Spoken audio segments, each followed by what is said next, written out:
10 Shark Tank scams sharks pulled on entrepreneurs. Many of us who watch Shark Tank dream of having one of our own product ideas picked up by the sharks and turned into a multi-million-dollar company. However, some guests who have appeared on the show claim to have been scammed by the sharks, insisting the sharks have nothing but their own best interest in mind. Before we get started, make sure to hit that like button so we know who the real Shark Tank fans are. DOORBOT. This is a company you likely never heard of. DOORBOT was around for a few years before they successfully rebranded as Ring Video Doorbell, a product that now finds its way into the front porches of thousands of homes across America. Jamie Simonoff appeared on Shark Tank and pitched his idea to the sharks, asking for $700,000 to get his idea up and running. Kevin seemed to be the only shark interested in the product, though this soon turned into a plan to milk the company for profits, requesting a massive amount of proceeds from the company that would completely alter the course of the company's future. Kevin offered the man his $700,000, though he wanted 5% of the company and a ridiculous 10% cut of all profits.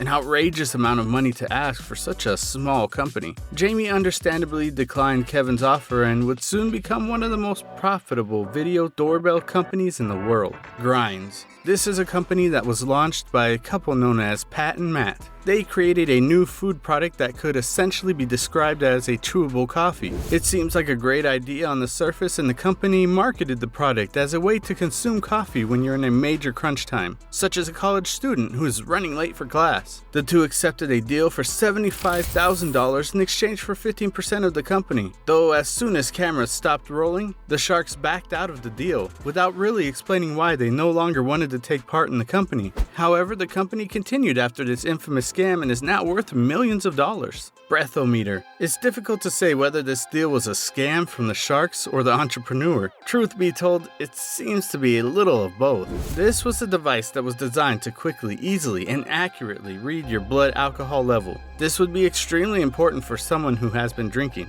as they could easily determine their blood alcohol content before getting behind the wheel of a car. The device was so impressive that all 5 sharks wanted to partner on the deal in exchange for 30% of the company. Though once the show ended, it was determined that the product was not as accurate as the sharks originally thought. Complaints were running rampant, but the sharks did virtually nothing to solve the issue. The company carried on for a short time before the FTC got involved and shut the company down, forcing them to give full refunds to all their customers. While it seems as though the sharks may have been misled when they invested in the company, we can't help but wonder why they did essentially nothing to rectify the issue, ultimately backing away from the product and accepting no blame. XERO Shoes. This was another attempted scam that never came to fruition. XERO Shoes is a high-end shoe company that specializes in creating heavily padded sandals that can be used for running. The company was pitched to the sharks, but it seems as though Kevin was the only one interested in the shoes. The creators were hesitant but willing to hear Kevin out. In the end, he offered them the exact amount of money they requested, but he wanted a 50% stake in the company, allowing him to make crucial business decisions and essentially gain large portion of control over the company. In the end, the two were able to see right through Kevin's scam and declined his offer. They are now earning over $2 million annually, and the company has been a massive success. You Smell Soap. You Smell was a soap company that appeared on the show. Megan Cummings was the CEO, and she left the episode with a $55,000 deal from Robert in exchange for 20% equity. She was also promised a salary of $50,000 a year, but this didn't work out so well for her. After the show had ended, Megan received a contract in the mail from Robert, requesting 50% of her company in exchange for $55,000. It seemed odd because the deal they agreed upon in the show was for 20% of the company. Megan refused to sign, and soon she began to receive more orders than she could realistically fill. The orders got out of control and the company suffered as a result, but Megan was able to bring the company back and is now quite successful. In the end, Robert lost the deal and likely cost himself thousands of dollars in profit from success. Megan commented on the issue, stating she wished she would have accepted Mark Cuban's offer instead, but it was too late. No-Show Towels. Shelly Eller was the founder and creator of the company No-Show Towels. Her design was essentially a cross between a towel and a poncho and was mostly designed for use with children. She received a patent for her invention and eventually licensed the product to Legoland and Six Flags. She soon appeared on Shark Tank and managed to get a deal with Lori, giving away a portion of the company in exchange for $50,000. However, this deal went south quickly. Shelley wrote on her blog that she hated her deal with Lori, but she failed to elaborate on this, likely due to legal reasons, though she later said that Lori kicked her to the curb after the show premiered, but that she is now thankful that the deal fell through. She says that Lori ended up teaching her a lot more than she ever anticipated regarding who to trust in the business industry. In the end, the company shut down after 6 years of operation. Well, this deal certainly wasn't the deal of a lifetime that many of us would expect from the show. It's good to know that Shelley was able to walk away with a lot of valuable information. Hindsight is 2020.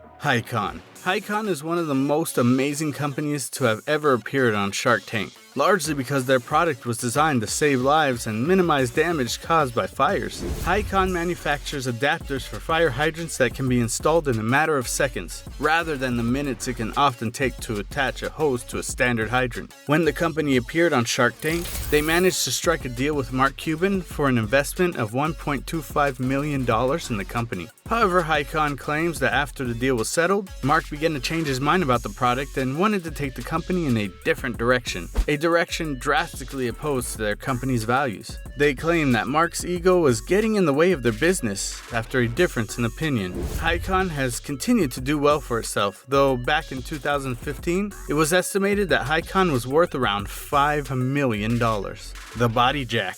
Jack Beringer appeared on Shark Tank several seasons ago, advertising a weight loss product that he had invented after his doctor told him he needed to lose weight and do push-ups. Push-ups were quite difficult for Jack, so he created a product known as the Body Jack that made push-ups highly effective and easier to perform. However, when the product appeared on the show, he was still 50 pounds overweight. Several of the sharks were interested in the product, but Barbara made an incredibly strange comment when she told Jack, "Nobody is going to buy that product when they see that big gut." This seemed a bit uncalled for and rather scammy, but in the end, a deal was made that involved the inventor losing 30 pounds, and in exchange, he would receive a $180,000 investment. Kevin jumped in on the deal as well, and the two shook hands. Jack successfully lost the weight, but as soon as he revealed this to the sharks, the company mysteriously vanished. We can't say for sure that the deal fell through as a result of a scam, but we are certainly left to wonder after the sharks made such rude comments to the man. Barbara has openly stated that this was one of her worst deals in the history of the show, but she hasn't explained why she backed out of the company. TOYGAROO. We don't know if this company failed as a direct result of the sharks' investment or if other factors were at play. TOYGAROO was a company that marketed itself as the Netflix of toys. The idea was that you could rent toys from the company, allow your kids to play with them as long as they would like, then return them when you're done. Once they were received at the warehouse, a new toy would be sent out for your child to play with. This would be all done while the user only paid a simple monthly fee for an endless supply of toys. However, as soon as the company struck a deal with Mark for $50,000, they began to shut down. They initially refused to accept any more subscriptions, but they soon ceased operations altogether. Mark doesn't seem to have brought any useful skills to the company, with it shutting down completely while under his guidance. It was the understanding of viewers and the company that Mark would help oversee the operations of the brand, but that doesn't seem to have worked out. Dozens of other companies. Due to non-disclosure agreements, many of the companies that appear on Shark Tank are unable to talk about the deals they made with the sharks. However, a Forbes investigation was launched after dozens of companies began to leak information that claimed the deals made on the show were illegitimate. The investigation determined that over 50% of the deals made by Robert and Lori were never completed. Over 40% of the deals made by Kevin and Damon were completed, though Mark had a decent track record of completing at least 87% of his deals. The details regarding why the sharks backed out of these deals are unavailable, but we can't help but wonder if the sharks are merely on the show for clout, attention, or fame, especially considering how many horror stories have been exposed by the companies that seem to have been taken advantage of.